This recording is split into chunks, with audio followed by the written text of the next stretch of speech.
All right, you guys, so I'd say this turned out pretty well. Overall, I'm pretty happy with it. Here you can see it is looking a lot better than it did. It's all painted, and everything is back together on it right here. So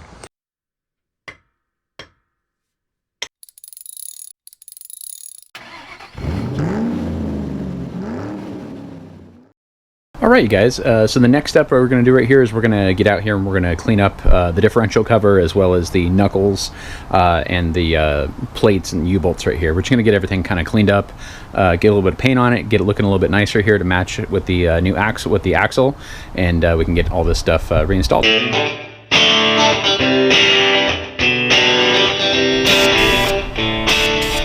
Alright guys, so we're going to be installing this inner axle seal into our axles right here. Before we install it though, we're going to go on ahead and put on some of this gear oil gasket maker on here just to help it seal up, and we'll get it pressed in with a new tool here.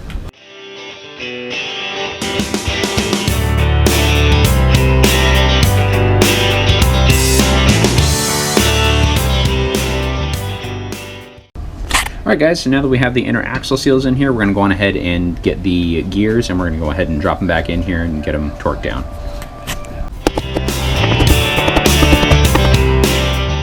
Alright, one thing to keep in mind when you're putting these caps back on right here is this one has a mark on this side right here, and that lines up with the mark right here. So when you're taking these apart, you always want to make sure you're putting these back exactly how it came out.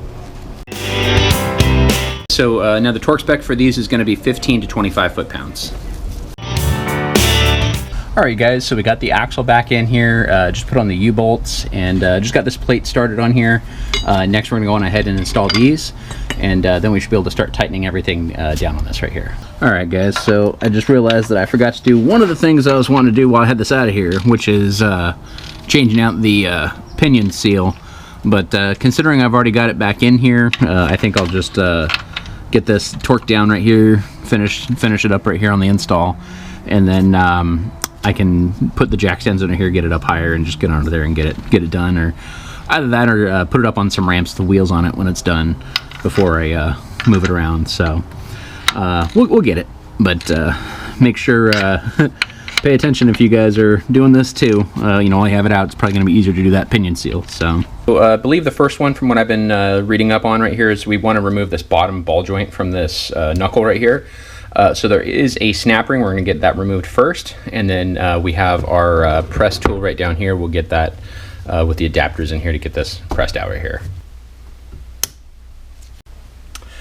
Alright guys, so the first one we're going to try and get out of here is this lower ball joint right here. I've got my tool set up, so we're going to try and go ahead and get this off of here. So let's see how this thing works here.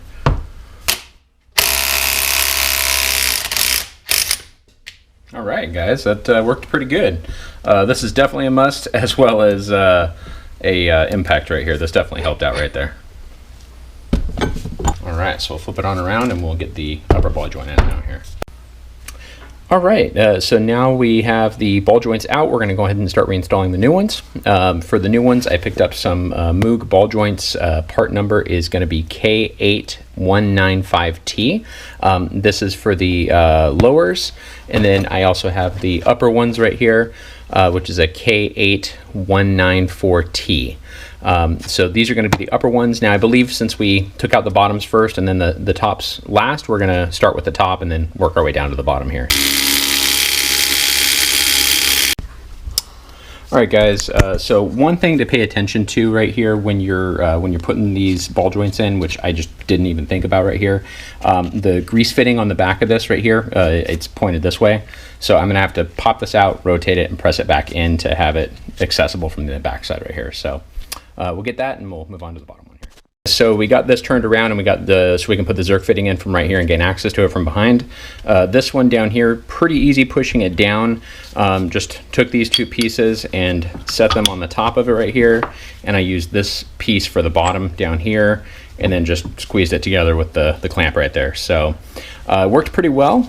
So now that this is in here, we can move on to the other one, get the other ones reinstalled, and then these should be good, and we can move on to the next step. Alright guys, now the next step is we're going to start working on our axle shafts right here. I'm going to try and replace these U-joints in here. So we're going to go on ahead and take out the retainers and pop them out, and then hopefully use this to press it out. So let's see what we can do. All right, so one thing that I have been reading up on and looking up on this right here, in order to get this U-joint removed right here, there's going to be some little C-clips that we're going to need to take out. So it's hard to see in here, but if you look really closely on the very edge, it looks like there's one right here. So we're going to work on getting that one out. Then there should be one up on this side, and then one right over here, and then one all the way on the other side. So I'm going to go through, try and find them, try and get them out. It's a little dirty, so it's really hard to see them right here. But we're going to try and get them out, and then from there we should be able to press the U-joint out.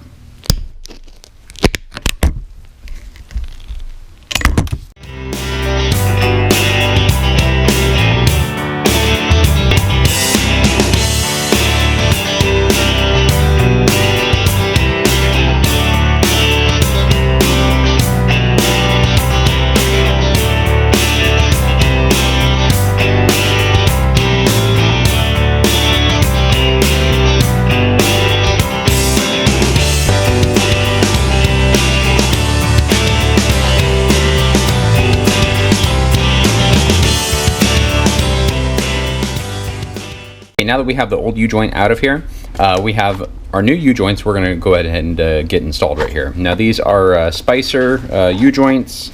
Part number is going to be 5-760X. So we're going to go on ahead and get these installed here. Okay guys, so when you're, just a little side note, when you're putting these things together and pressing everything together, be careful of these caps right here. I had one of these pins come out and it got jammed up in there and it snapped. So I'm ordering a new U-joint for one of these right here, and I'll just do a brand new one right there. But just be careful of that when you guys are putting this thing together right here.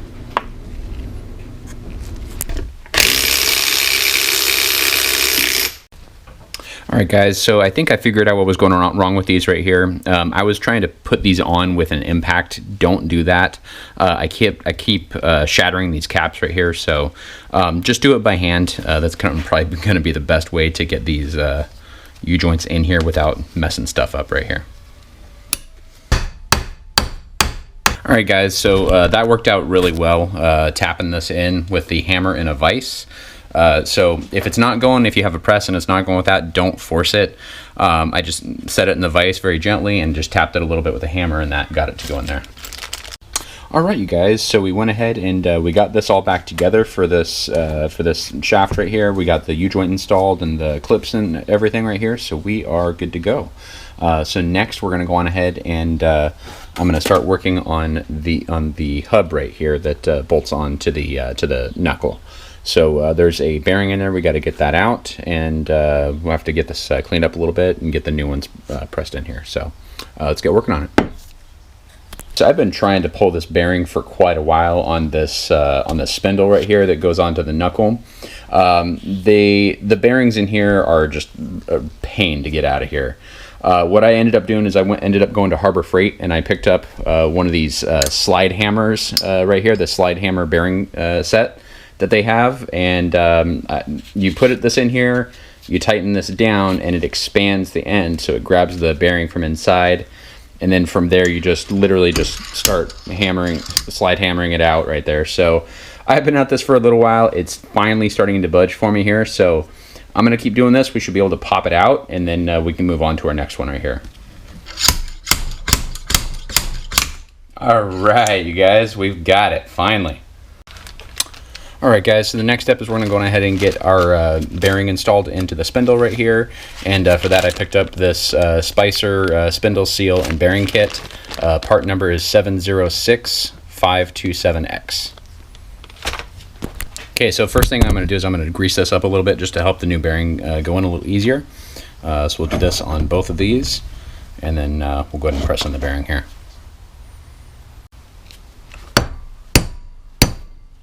All right guys, so that looks good. We've got both of our bearings into the spindles here now, and we can go on ahead and start assembling everything here. All right, guys, so we have everything ready to go back together here now, so we're just going to start putting everything back in. Pretty much what I do on this side is going to be the exact same thing we're going to be doing on the other side. So let's go on ahead and get into it here.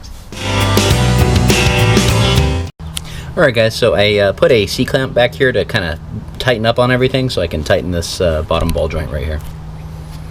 And we're going to want to tighten these bottom ball joints to about 80 foot-pounds.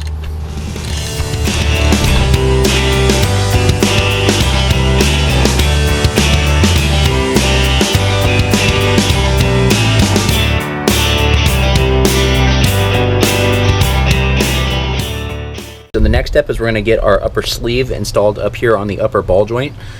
This is going to be torqued to about 50 foot-pounds.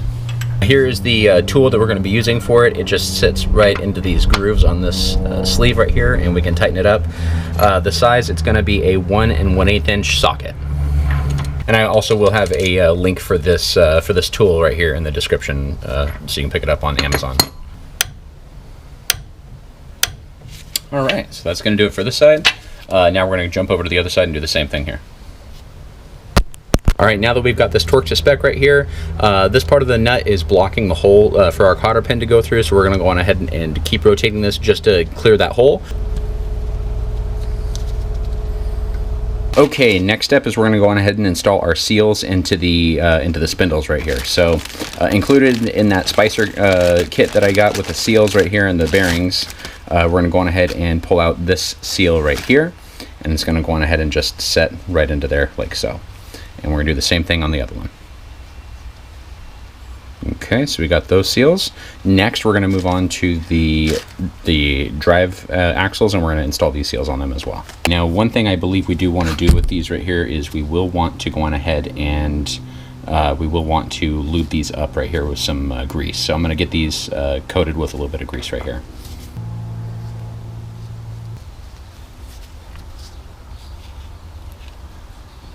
Before we get this installed in the truck right here, we're going to want to put some anti-seize on the back side of this right here before it bolts up to right here. So we're going to go on ahead and do that actually here before we put it all together. Now when we go to put this on here with the shaft going into the axle right here, we want to make sure that this is facing up right here.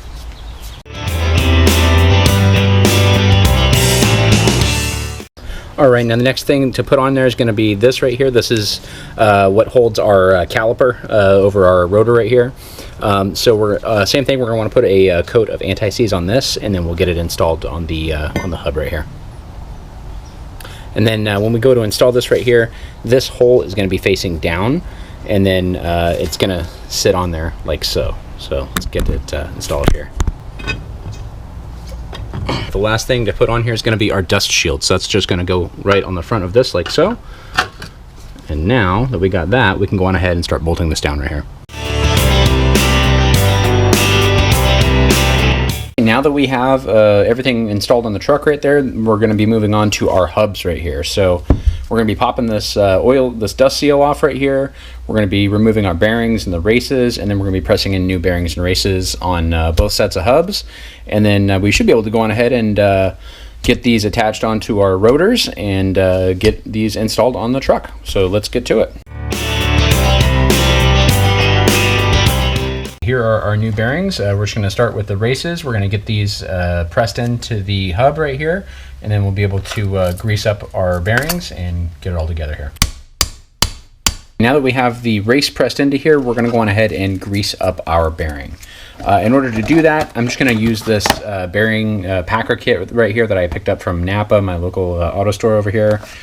So we're going to go on ahead and fill this tube with some grease. We're going to set the bearing into here and set this on like so, and then we just inject pretty much the grease into it right there. So that should get us what we need.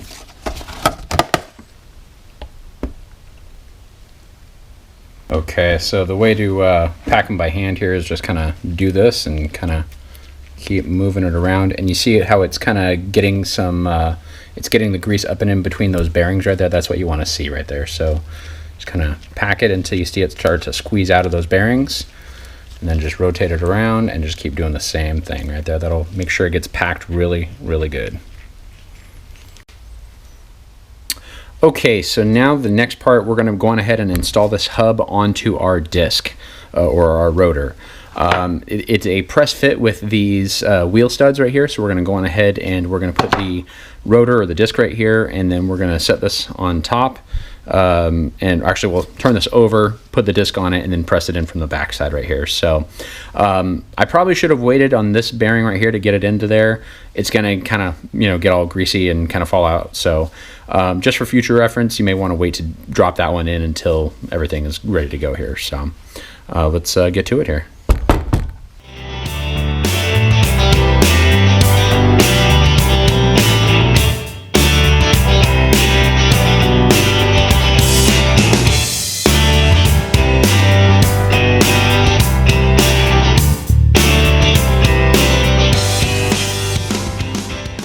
Okay, so first things first, we're going to go on ahead and torque this down to 50. And we're going to keep kind of rotating it as we do it right here, just to kind of make sure it seats. Okay, now we're at 50 foot-pounds. That's pretty tight. We're going to go on ahead and we're going to back it off about, it says a quarter to about a third of a turn. I'm going to go just one of these flat pieces on here. I'm just going to rotate it one rotation like that right there. So we'll do that, and then we should be good, I think. There we go. Right about like so. Now let's check it. That spins good. And it doesn't have any play that I can fill in it. So I think that should be okay, hopefully, right there for us. And now, from my understanding, the next thing to go on here is going to be this washer. And the tab, we're going to want to make sure that that is going in. So we're going to line it up right here with the keyway, and we're just going to slide it on in. And then we're going to go on ahead and install the second nut onto here.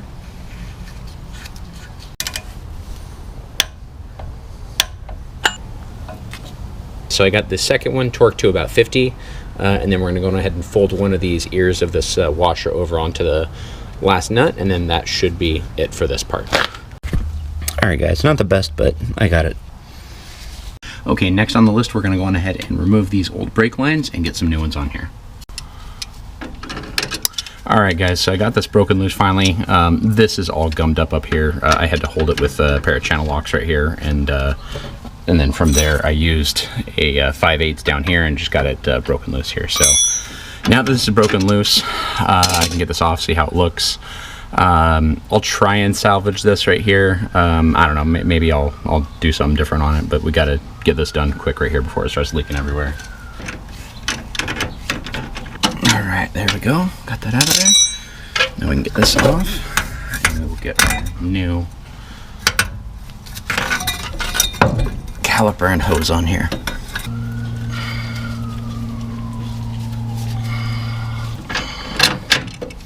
Okay. That should do it, guys.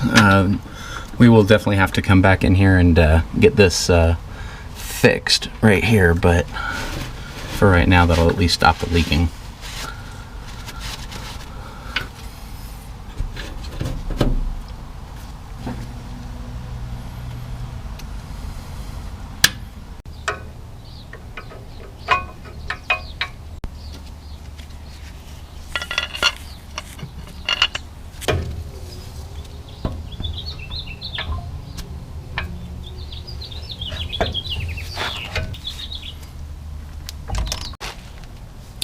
Alright, so one thing I want to make sure is we get this anti-rattle clip on the inside pad on the bottom right here. So let's get that on there. Okay, I don't know how well you guys can see this, but right down here is where that clip goes. Okay, now the next step is we're going to go on ahead and get these pieces installed right here. This spring sits over top of this right here like so, and then it's going to get tapped in down here on the bottom, and that's what's going to lock this caliper in place right here. Okay, last thing we're going to do is we're going to get our nut installed right here. It's just going to go in right here, and we'll just torque it down with a Allen key. Okay, so the last thing we're going to do on this side right here is we're just going to go on ahead and get this shock bolted back up down here, and then that should be it for this side. So let's get it done here.